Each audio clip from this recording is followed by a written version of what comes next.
Ask most economists why Japan hasn't collapsed under the largest government debt in the developed world, and they will tell you the debt is safe because Japan owes almost all of it to itself. That answer covered 3 decades of near-zero interest rates. It does not explain why the yen just fell to a 40-year low, why bond yields have hit levels unseen since 1997, or why the population footing that bill is shrinking by nearly 1 million people a year. Something underneath the debt is breaking. Japan's debt started as a rescue plan for a bubble that had already burst. On the last trading day of 1989, the Nikkei 225 closed near 38,957, and Tokyo real estate had climbed so high that the grounds of the Imperial Palace were reportedly worth more than all the real estate in California. The Bank of Japan raised interest rates to cool that mania, and instead of cooling, the market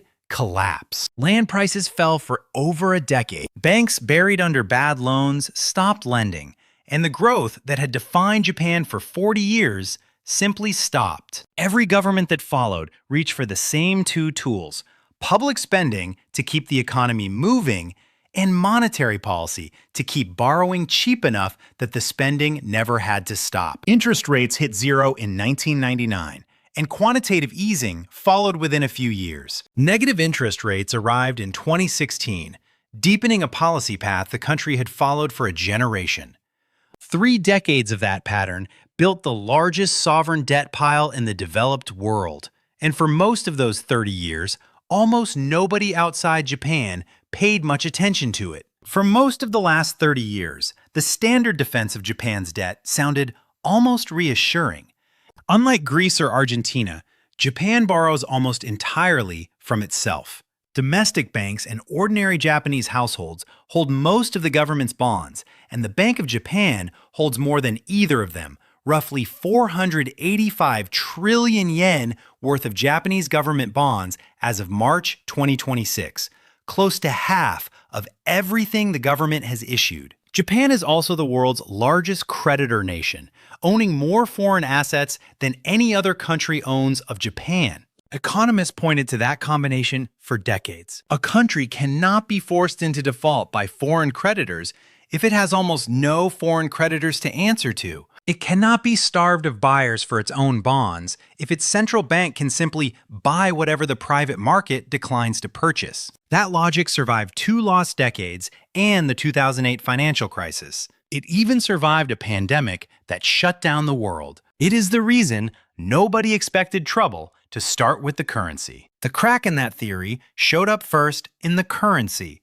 In the first half of 2026, the yen breached 163 to the dollar, a level the U.S. Treasury itself flagged as a 40-year low tied to substantial undervaluation. A weak yen is supposed to be Japan's release valve, cheaper exports flooding into foreign markets and pulling in profits that convert back at a favorable rate. Instead, Japan posted a trade deficit of 1.01 trillion yen for the first half of the year. Exports did rise, up 13.7% to 60.66 trillion yen, but imports rose even faster, hitting 61.9 trillion yen as the country paid more for the same energy and food it has always needed to bring in from abroad. In June alone, the deficit came in at 406.9 billion yen, more than 3 times what economists had forecast. At the same time, the 10-year government bond yield climbed to 2.50%, a level unseen since 1997, forcing the Bank of Japan into a decision it spent 30 years avoiding: defend the currency by raising rates further, or defend the bond market by leaving them alone. The reason the Bank of Japan cannot simply pick a side traces back to money that has nothing to do with Japan's own government. For decades, investors worldwide borrowed yen at rates near zero to buy higher-yielding assets abroad, funneling an estimated $1 to $2 trillion into global markets. On July 31st, 2024, the Bank of Japan raised its key rate from near zero to 0.25%, a modest move. Over the following 5 trading days, the Nikkei fell 20%, its sharpest stretch since 1987, and the S&P 500 dropped 6% in 3 days as leverage trades unwound. Japanese exporters like Toyota and Sony posted record profits off that same weak yen, since dollar earnings convert into yen. Domestic banks and insurers hold large bond stockpiles that lose value as yields rise. Raise rates too fast, and both the carry trade and Japan's own financial institutions take the hit simultaneously.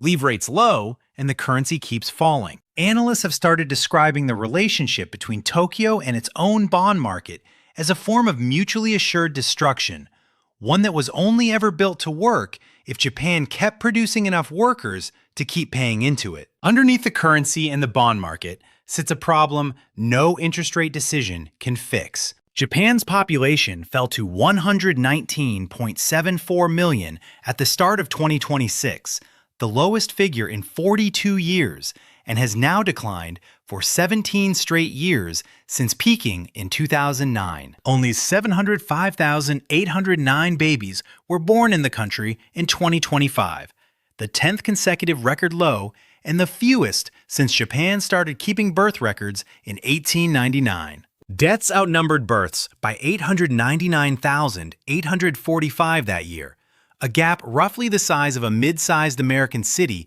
disappearing every 12 months. The fertility rate has dropped to 1.14 children per woman, and the median age in the country now sits at 49.9, the second oldest population on Earth after Monaco. Nearly 4 million homes across the country now stand empty, abandoned as rural towns lose the working-age residents who once filled them. Every one of those numbers translates into the same fiscal problem: fewer workers paying income tax into a system that has to support more retirees drawing pensions and health care for longer, precisely as the government's own borrowing costs are rising for the first time in a generation. None of this is unfolding by accident. When Sanai Takaichi became prime minister in October 2025, food inflation had already passed 7%, and her platform promised to restore purchasing power to households squeezed by years of rising grocery bills. Her government has since unveiled a plan for more than 370 trillion yen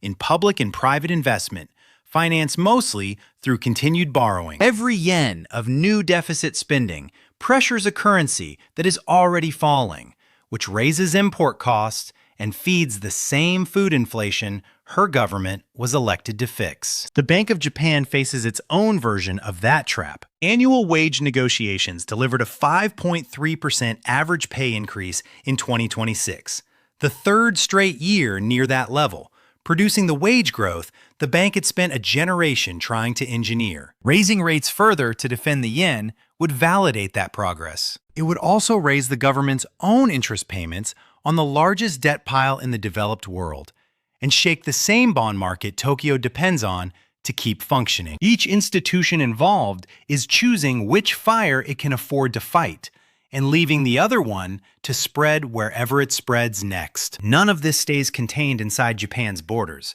which is what makes it dangerous, well beyond Tokyo. Japan's government bond market is worth roughly $7.3 trillion, one of the largest pools of debt on the planet. And the Bank of Japan's own holdings of nearly 485 trillion yen in that market are worth more than the entire annual economic output of the United Kingdom. The global carry trade, built on cheap yen, is estimated at $1 to $2 trillion.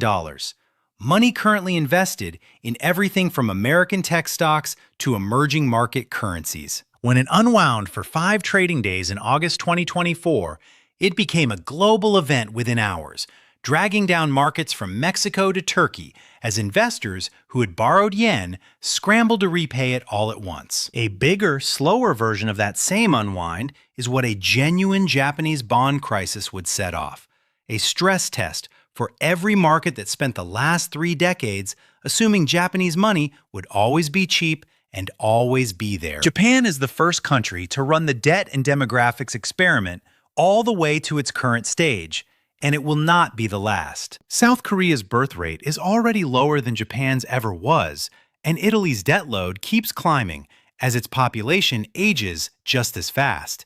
The old defense of Japan's debt, that it owes almost all of it to itself, is still technically true. What it no longer explains is a currency sitting at a 40-year low and a bond market forcing the central bank into a decision it spent 3 decades avoiding, while the population keeps shrinking by the size of a small city every year. If the yen keeps falling and yields keep climbing while births keep disappearing, Japan will be forced within the next few years to choose between defending its currency and defending its own government's ability to borrow at rates it can afford. Whichever it chooses will become the opening chapter for every aging, indebted economy, still telling itself the same reassuring story Japan told for 30 years. If you want to see how these hidden systems break before they make headlines, like this video and subscribe for more breakdowns like it.